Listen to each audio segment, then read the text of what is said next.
మాచర్లలోని Palvai gate polling agent Namburi Seshagirirao సుప్రీంకోర్టును ఆశ్రయించారు. పిన్నెల్లి రామకృష్ణారెడ్డి నుంచి తనకు ప్రాణహాని ఉందని పిటిషన్ దాఖలు చేశారు. కౌంటింగ్ రోజు హింసకు పాల్పడే ప్రమాదం ఉందని పిటిషన్లో స్పష్టంగా పేర్కొన్నారు. అదేవిధంగా పిన్నెల్లికి హైకోర్టు ఇచ్చిన అరెస్ట్ మినహాయింపు ఆదేశాలు కూడా రద్దు చేయాలని ఆయన కోరారు. ఈవీఎం ధ్వంసం చేసిన ఘటనపై మరో పిటిషన్ దాఖలు చేసినట్టు తెలుస్తోంది. నంబూరి 2 పిటిషన్లపై సుప్రీంకోర్టు సోమవారం విచారణ చేపట్టనున్నట్లు తెలుస్తోంది.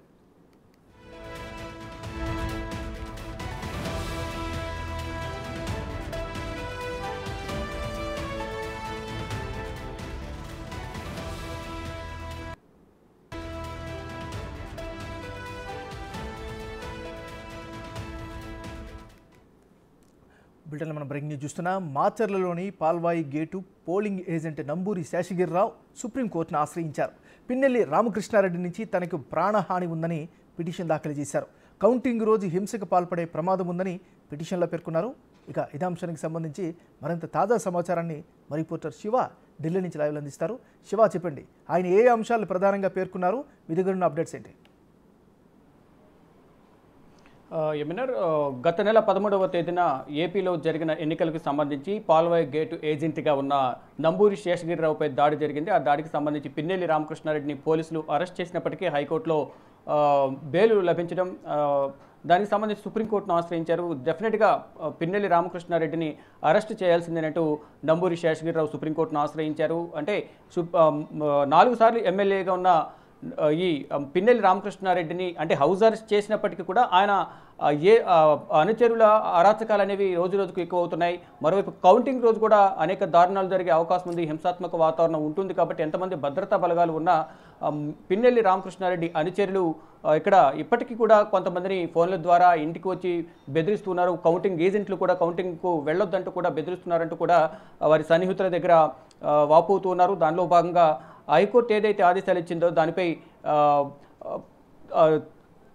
సవాల్ చేస్తూ సుప్రీంకోర్టును ఆశ్రయించారు. ఏదైతే నంబూరి శేషగిరిరావు పిటిషన్ దాఖలు చేశారు, అంటే 2-1 పాల్వాయి గేట్లో ఈవీఎం ధ్వంసం చేయడంపై, మరోవైపు పిన్నెల్లి రామకృష్ణారెడ్డిని అరెస్ట్ చేయాల్సిందే, బయట ఉండడం వల్ల అనేక ఇబ్బందికర పరిస్థితులు ఏర్పడే అవకాశం ఉంది. ప్రత్యర్థి పార్టీలను ఇబ్బందులు గురి చేస్తున్నారు, దాడులకు పాల్పడుతున్నారు. ఇళ్లకు వచ్చి మరి వారి కుటుంబ సభ్యులను కూడా బెదిరిస్తున్నారు, హత్య చేస్తామంటూ కూడా బెదిరిస్తున్నట్లుగా కూడా ఆయన వాపోతున్నారు. దీనిలో భాగంగానే సుప్రీంకోర్టును ఆశ్రయించారు. సుప్రీంకోర్టును ఆశ్రయించిన నేపథ్యంలో నంబూరి శేషగిరిరావు దాఖలు చేసిన పిటిషన్పై సోమవారం అంటే జూన్ 3వ తేదీన విచారణ జరగబోతుంది సుప్రీంకోర్టు ధర్మాసనంలో. అంటే ఈవీఎం పగలగొట్టిన ఘటనలో ఈ నెల 6 వరకు పిన్నెల్లిని అరెస్టు చేయొద్దన్న హైకోర్టు ఉత్తర్వులు కొట్టేయాలని విజ్ఞప్తి చేస్తూ కూడా సుప్రీంకోర్టులో పిటిషన్ వేశారు. అంటే 2 కేసులకు సంబంధించి, ఒకటి తనపై దాడికి సంబంధించి, మరోవైపు ఇటు ఈవీఎం ధ్వంసానికి సంబంధించి కూడా సుప్రీంకోర్టును ఆశ్రయించారు. పిన్నెల్లిని బయట ఉంచడం వల్ల ఈ కౌంటింగ్ ప్రక్రియ కూడా ఏదైతే గతంలో పాల్వాయి గేటు వద్ద ఏ విధంగా అయితే ఈవీఎంలను ధ్వంసం చేశారో ఇప్పుడు కూడా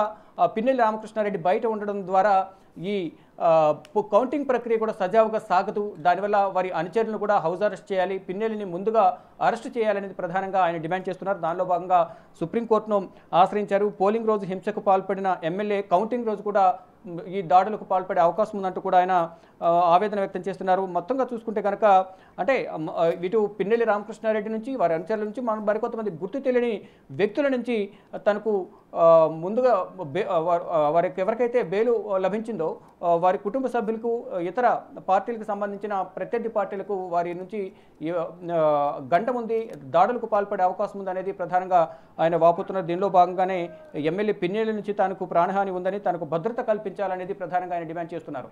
ఒకవైపు భద్రత కల్పించాలి, పిల్లల్ని అరెస్ట్ చేయాలి, కౌంటింగ్ ప్రక్రియ సజావుగా సాగేలాగా కేంద్ర ప్రభుత్వం అలాగే సుప్రీంకోర్టును ఆశ్రయించిన నేపథ్యంలో సుప్రీంకోర్టు ఆదేశాల మేరకు ఆయన అరెస్ట్ చేయాలి. ఏదైతే హైకోర్టు ఏదైతే అరెస్ట్ చేయొద్దంటూ కూడా ఉపశమనం కల్పించిందో దాన్ని తిరస్కరించి సుప్రీంకోర్టు అతన్ని అరెస్ట్ చేసేలాగా చర్యలకు ఉపక్రమించాలనేది ప్రధానంగా ఆయన డిమాండ్ చేశారు. దానిలో భాగంగానే ఈరోజు సుప్రీంకోర్టును ఆశ్రయించి సుప్రీంకోర్టులో పిటిషన్ దాఖలు చేసిన నేపథ్యంలో ఈ పిటిషన్లపై సోమవారం సుప్రీం ధర్మాసనం విచారణ కొనసాగే అవకాశం కనిపిస్తుంది. 4 సార్లు ఎమ్మెల్యేగా ఉన్నారు కాబట్టి గత నెల 13న జరిగిన ఘటనకు సంబంధించి కూడా అనేక ఆధారాలు స్పష్టంగా ఉన్నా వాటిని పట్టించుకోకుండా అరెస్టు నుంచి మినహాయింపు ఇచ్చిందని పిటిషన్లో పేర్కొన్నారు. మరోవైపు శేషగిరిరావు దాఖలు చేసిన ఈ పిటిషన్లతో పాటు అనేక ఘటనలు కూడా సీసీ కెమెరాలు రికార్డ్ అయ్యాయి. అనేక మంది ముందుకు వచ్చి పోలీస్ స్టేషన్లో కంప్లైంట్ చేస్తున్నారు.